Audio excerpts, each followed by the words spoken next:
Good morning children. చూడండమ్మా, ఇక్కడ కొన్ని వస్తువులు పెట్టాం. అవన్నీ ఒకే ఆకారం కలిగి ఉన్నాయా?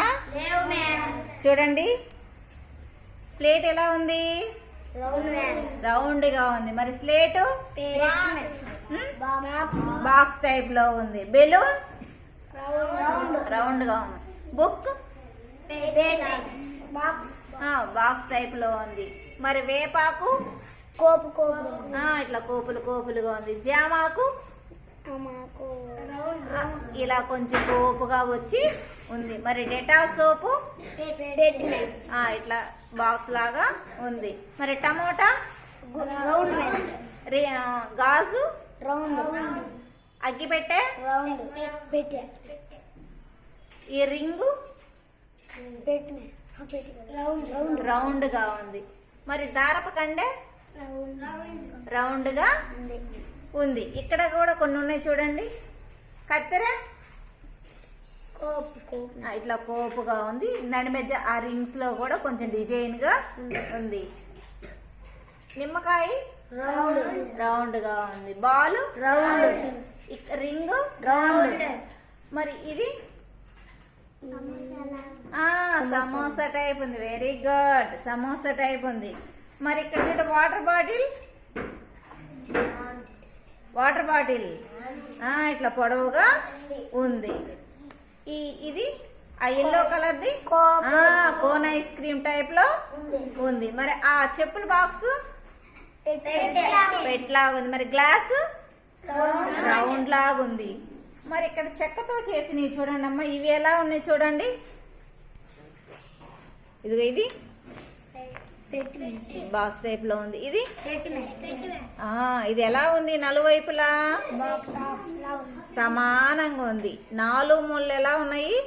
సమానంగా ఉన్నాయి. మరి ఇది పెట్లా ఉంది. ఇవి చూడండి రౌండ్ గా ఉన్నాయి. పెన్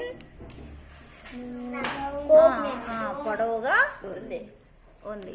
మరి ఇది చూడండి, ఇదొక షేప్ లాగా ఉంది.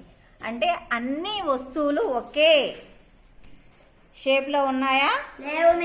రకరకాల షేప్ లో ఉన్నాయి. ఇవన్నీ కూడా ఎక్కడి? మన పాఠశాలలోయే. ఇవన్నీ కూడా మన పాఠశాలలో ఉన్నాయి. చూడండి, మన పాఠశాలలోని ఇన్ని రకాల వస్తువులు ఇన్ని రకాలుగా ఉంటే బయట మన ఇంటి దగ్గర కూడా చూడండి చాలా రకాల ఇలాంటి వస్తువుల్ని మనము చూస్తాం అన్నమాట. బాగున్నాయి కదా ఇవి? Very good. క్లాప్స్ కొట్టండి. చూసాం కదా ఆకారాన్ని. చూడండి, ఇలా రౌండ్గా ఉందనుకోండి. రౌండ్గా ఉంటే దాన్ని ఏమంటాం? సర్కిల్. ఉంటే సర్కిల్. ఇలాగా 4 వైపులా సమానంగా ఉంటే దాన్ని స్క్వేర్. స్క్వేర్ అంటే చతురస్రం.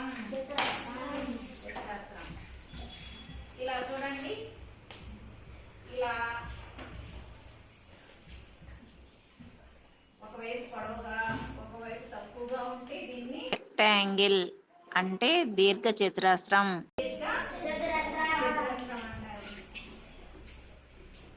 ఇలా సమోసా షేప్ లో ఉందనుకోండి, దాన్ని ట్రయాంగిల్.